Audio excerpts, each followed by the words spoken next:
episode 60 of This and That and What the Fuck Else. And in this one I will be talking about the pestilence and the Donbass. The Russians are really fucked up there in the Donbass. But I'll give you some background on that. And then there is some stuff on the energy issues and EU issues. The EU is in deep shit, and there's no other way to put it. And then there is a what the fuck that will force you to also say, what the fuck is that? Now in this one I'm going to start off. I'm a guy that I like photography. I've been a photographer since the 70s. And photography is something that is near and dear to me. And I also have a passion for the digital art. So I've decided that from time to time I will share some shots of the stuff that I see that really intrigue me. And if you look at this shot, it may look a bit on the sinister side and so dark, but just look at that image. For me, that is very artistic and I have an appreciation for it. I don't care who published it. The fact of the matter is that is something that I like to look at. And then we get to the pestilence. Now look at this image and then try to imagine for yourself that little patch. The thing is extremely small. Look, it's on a guy's fingertip there. Medicine is administered within 15 seconds by pressing your thumb on the patch. A new skin patch injects medicine into the human body in less than 15 seconds with 100 invisible snake fang needles. The drug is related to the poison, and because the patches are painless and easy to use, scientists hope to increase the biting rates, says the Silicon Valley developers. Fuck them and their patches and all. And then there's this one from the Babylon Bee. They've been banned from Twitter, but sometimes I look at their stuff and I just laugh. And listen to this one. New study shows an alarming link between being a conspiracy theorist and not having myocarditis. That is quite a mouthful. And then there's this from Peter McCulloch, Dr. Merrick. The excess mortality data, miscarriage data and dropping birth rates are accumulating from numerous places around the world. All data timed in relation to rollouts. Dr. Corey, it is an unmitigated humanitarian catastrophe that is being systematically censored. And look at that image. And that is the truth. I don't know what the end is going to be of this. The results and stuff that is coming out now and is published doesn't look good. It actually looks very sinister. And I'm just curious which country will be the first country to take steps against the pushers. And this one I cannot read to you at all because of the danger involved in it. But look at that and say this is why Wara Wara and Wara Wara was savaged by deep state. In order for the vaccines to receive emergency approval for usage, there cannot be any effective treatments available. And we both look at both those products and we all know those things did work. And then there is this, it's quite disturbing. It was on Fox, Tucker Carlson. The USA started the pandemic and pushed the blame on China. The US is the most evil country the world has ever seen. Guys, this is not right. People are evil. And then there's this one from Gonzalo Lira. They want to turn your natural protection system into a subscription service that they own. And look at the image and look at the writing there. It must make you very nervous. And then there's this. The snake poison are up to 100 times more likely to cause young adults serious injury than prevent him or her from being hospitalized. And in the face of all of these things that are coming out now, the pushing just carries on. The pushers are very, very adamant everyone needs to have that bite. This is something that you can look at. You can pause the video to take a good look at it. EMF, ELF, radiation, health risks. And it is quite disturbing. And then we get this from the CDC. And once again, I don't think I'm going to read it all. You can read it all, but look at that final sentence. He said there is no science, we made it up. What the fuck is that? What can we say? And that is from the organization that is supposed to protect the population. And then we get to the Donbass. Now, just a little bit of background.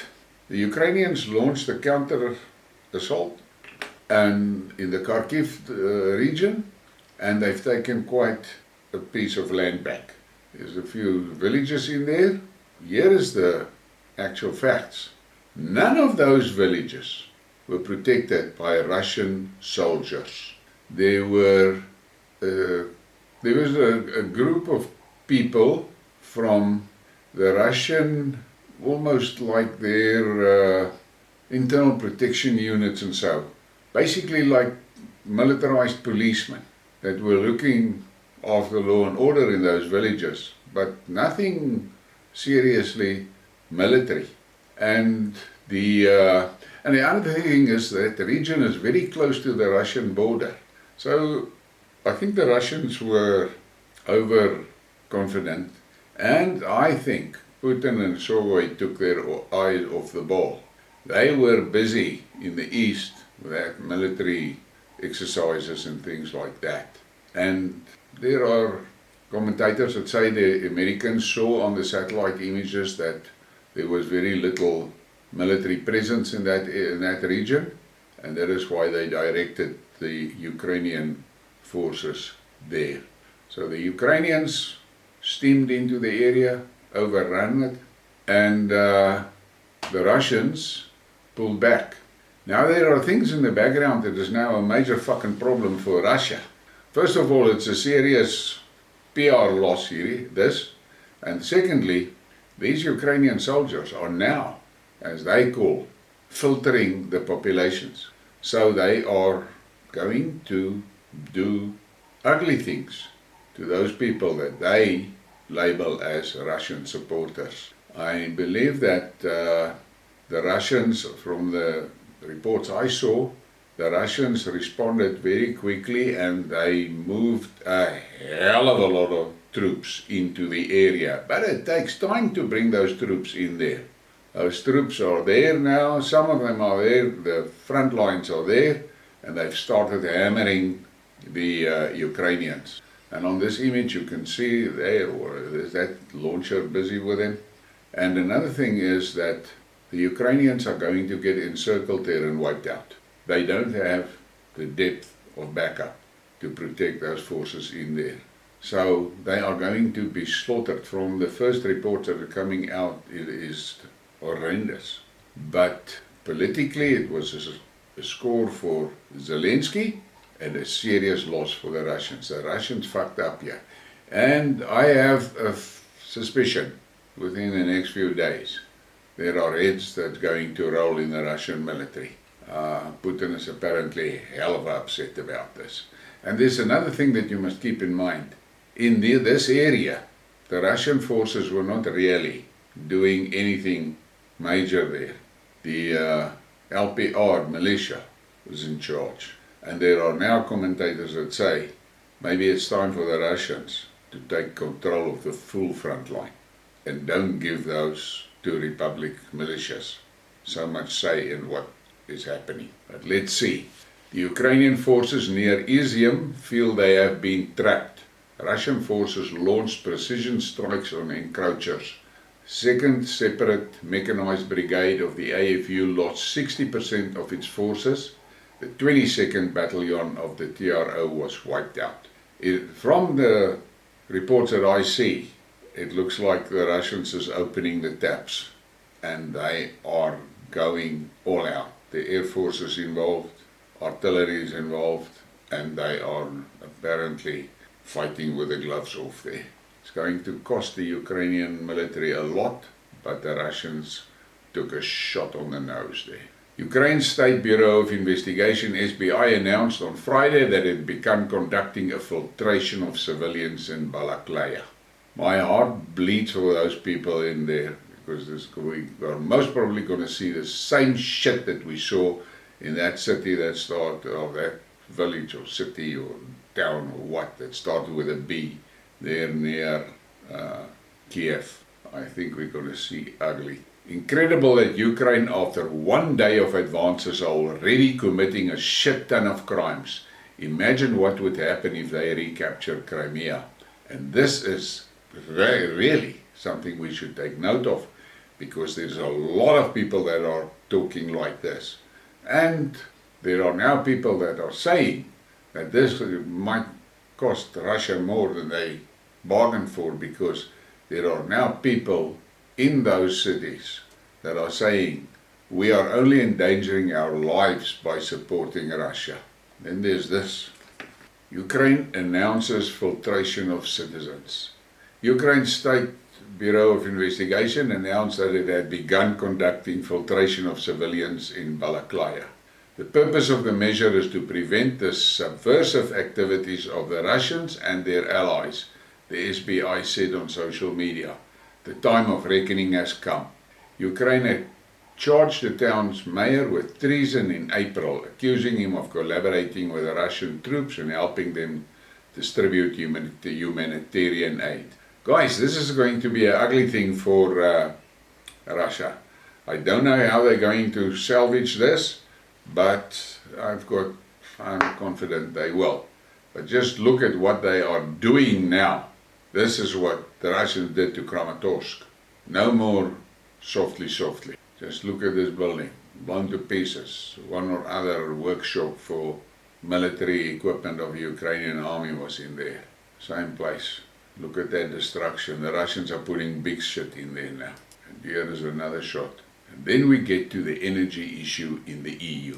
This is insane. In Switzerland, a new law would mean that people who heat their homes over 19 degrees C with gas during a shortage could face up to 3 years in jail. Are you enjoying the Great Reset? The Europeans are in for a hell of a fucking surprise. They will, before they open their eyes properly, they're going to be a full communist environment with centralized socialism in play, right in front of their eyes. In Norway, farmers are throwing away their harvest because of the energy prices. Many small businesses are struggling with the crazy electricity prices.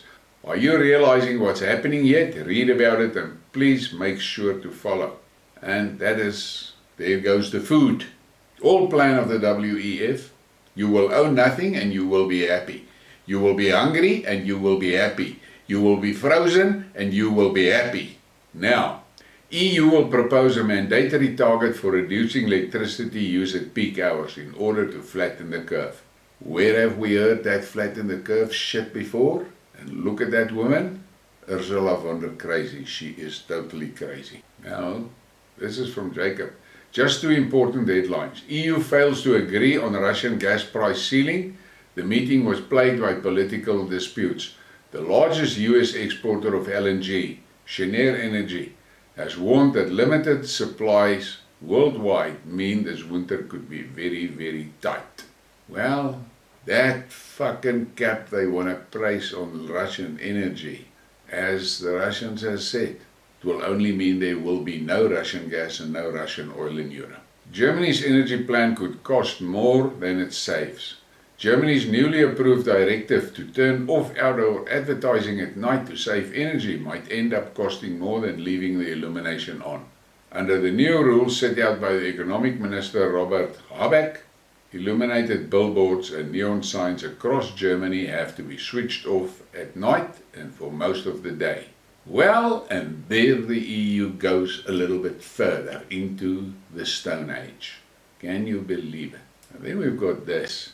The German MP names stupidest government in Europe. The left-wing politician Sarah Wagenknecht slammed her government for causing a fatal economic war with Russia. Germany's government is the stupidest in Europe for managing to embroil itself in full-blown economic war with its top energy supplier, Russia. Speaking in the Bundestag, the former co-chair of the party, the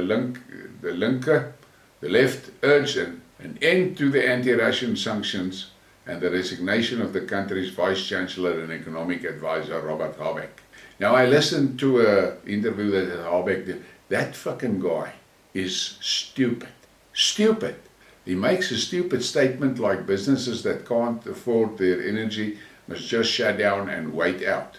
And the presenter asked him, will they be liquidated? And he said, no, they won't be liquidated. Now, how the fuck can that be? If your business is not gaining any revenue, how can you continue? But I've read somewhere that fucker, he's a writer of children books. Europeans are paying for electing stupid people.